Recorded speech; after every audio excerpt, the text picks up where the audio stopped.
मित्रांनो, लग्नाची बेडी या मालिकेच्या आजच्या भागामध्ये आपण पाहणार आहोत. मधू तिच्या आईसोबत कॉलवर बोलत असते.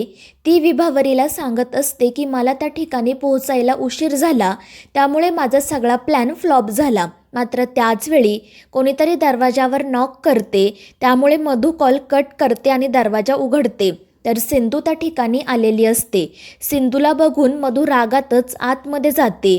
तर सिंधू काही औषधं तिथे ठेवत म्हणते की ही औषधं मी तुमच्यासाठी घेऊन आली आहे. खूप त्रास तर होत नाही ना तुम्हाला, आणि जर होत असेल तर तो तुमच्याच कर्माचा भाग आहे असं समजा. पुढे ती म्हणते की मधुताई, मी तुमच्यासाठी किती चांगला विचार करत होते, मात्र तुम्ही माझ्या बाळाला घेऊन पळून जाण्याचा प्रयत्न केला. का वागलात तुम्ही असं? त्यावर मधू म्हणते की जर तुझ्या मनात माझ्याविषयी इतकाच राग आहे तर कशाला वाचवला तू माझा जीव? मरू द्यायचं होतं ना मला. तुझ्या मार्गातील अडथळा तरी दूर झाला असता. त्यावर सिंधू म्हणते की मी तुमच्यासारखा विचार नाही करू शकत, आणि मला असं वाटलं होतं की तुम्हाला तुमच्या वागण्याचा पश्चाताप झाला आहे, पण तुमच्या बोलण्यातून समजतंय की तुम्हाला कोणताही पश्चाताप झालेला नाही. पण आता वेळ निघून गेली आहे आणि त्यानंतर ती तेथून निघून जाते. तर सिंधू असं का बोलली असेल याच गोष्टीचा मधू विचार करत असते.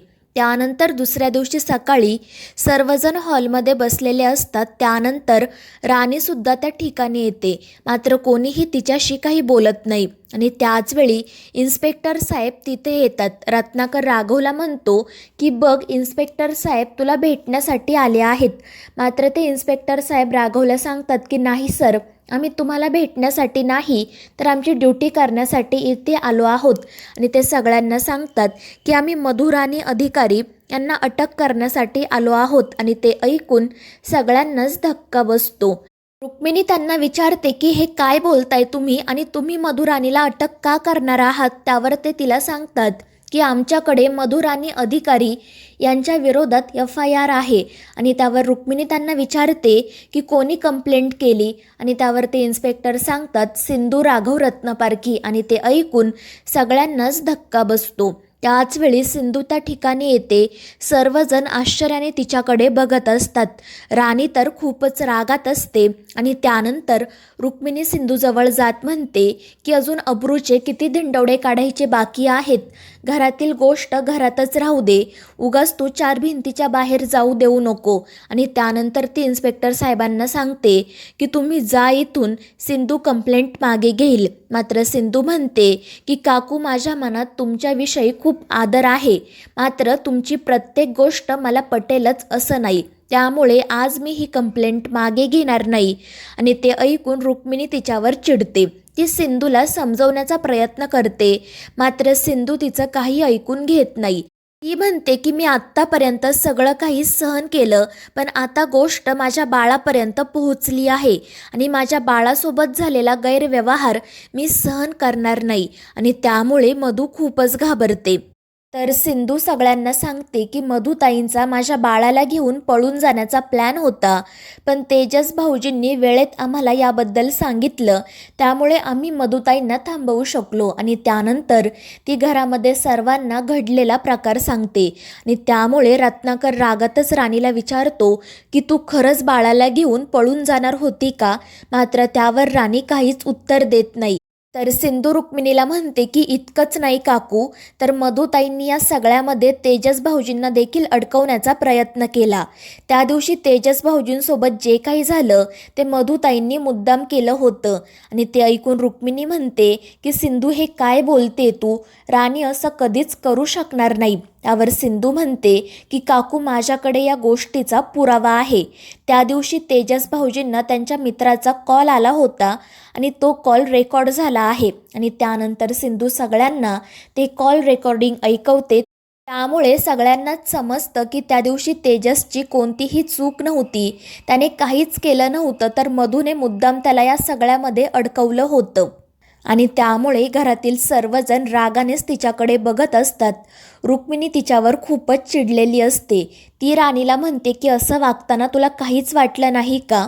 मात्र त्यावर राणी काही उत्तर न देता खाली मान घालून उभी असते.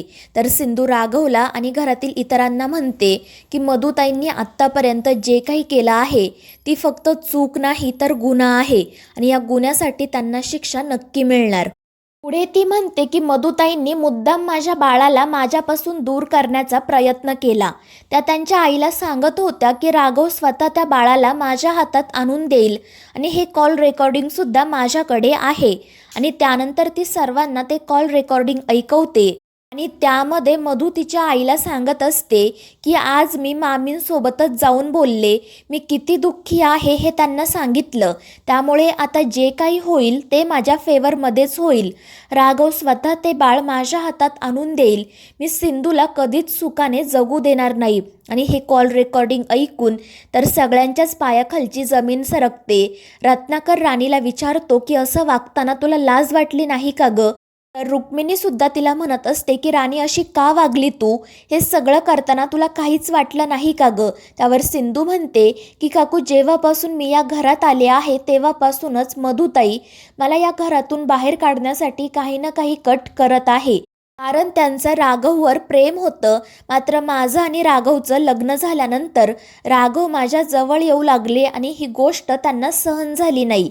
इतकंच नाही तर ही गोष्ट राया भाऊजींना सुद्धा माहीत होती आणि म्हणूनच ते हे घर सोडून निघून गेले.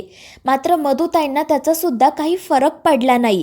त्यानंतर मधुताईंनी राघवच्या जवळ जाण्याचा अनेक वेळा प्रयत्न केला, पण जेव्हा ते शक्य झालं नाही तेव्हा त्यांनी आमची सरोगेट मदर होण्याची इच्छा तुम्हा सगळ्यांसमोर बोलून दाखवली.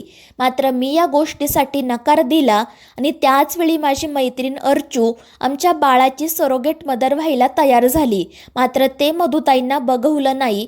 त्यामुळे त्या खोट्या डॉक्टर बनून अर्चूच्या घरी गेल्या, तिला खोटी माहिती सांगितली, घाबरवलं आणि त्यामुळे अर्चू वेळेत हॉस्पिटलमध्ये पोहोचू शकली नाही. आणि इतकंच नाही तर त्यानंतर मधुताई हॉस्पिटलमध्ये गेल्या, त्यांनी त्या डॉक्टरांना पैसे दिले आणि आमचं बाळ त्यांच्या गर्भाशयामध्ये प्लॅन्ट केलं. तर इन्स्पेक्टर साहेब सगळ्यांना सांगतात आणि याचासुद्धा आमच्याकडे पुरावा आहे.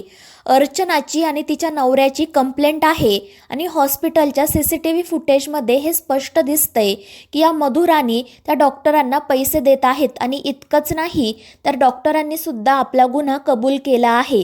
आणि ते ऐकून ऋतुराज म्हणतो, म्हणजे राणीने आत्तापर्यंत जे काही केलं ते सगळं इलिगल होतं. त्यावर सिंधू म्हणते, आणि इतकंच नाही तर जेव्हा मी अर्चूला भेटण्यासाठी तिच्या घरी जात होते तेव्हा मधुताईंनी काही गुंडांना माझ्यावर हल्ला करण्यासाठी पाठवलं, त्यामुळे मी सुद्धा वेळेत हॉस्पिटलमध्ये पोहोचू शकले नाही. हॉस्पिटलमध्येच काय तर मी पुन्हा या घरातही येणार नाही अशीच मधुताईंनी व्यवस्था केली होती. मात्र ते ऐकून मधू म्हणते की मामी, हे सगळं खोटं आहे, सिंधू माझ्यावर चुकीचे आरोप करते. मात्र इन्स्पेक्टर साहेब तिला सांगतात की ते गुंड आमच्या ताब्यात आहेत, त्यांनी त्यांचा गुन्हा कबूल केलाय आणि आम्ही तुमचे कॉल रेकॉर्डिंगसुद्धा चेक केलेत, मी अनेक वेळा त्यांना कॉल केला आहे, हे उघड झालं आहे. आणि ते ऐकून राणी खूपच घाबरते. तर सिंधू म्हणते की तुम्हाला आठवतंय का, हॉस्पिटलमध्ये एका मनोरुग्णाने माझ्या हातावर वार केला होता, तर तो मनोरुग्ण नव्हता तर एक ॲक्टर होता आणि त्यालासुद्धा या मधुताईंनीच कास्ट केलं होतं. आणि मग ती घडलेला प्रकार सगळ्यांना सांगते. त्यामुळे सर्वजण रागातच राणीकडे बघत असतात. तर मित्रांनो, या मालिकेच्या पुढील भागांमध्ये आपण पाहणार आहोत सिंधू घरच्यांना राणीचे सर्व गुन्हे सांगते आणि मग त्यानंतर इन्स्पेक्टर राणीला अटक करून घेऊन जातात. तर मित्रांनो, या मालिकेच्या पुढील भागांच्या अपडेट्ससाठी आपल्या चॅनेलला सबस्क्राईब करा.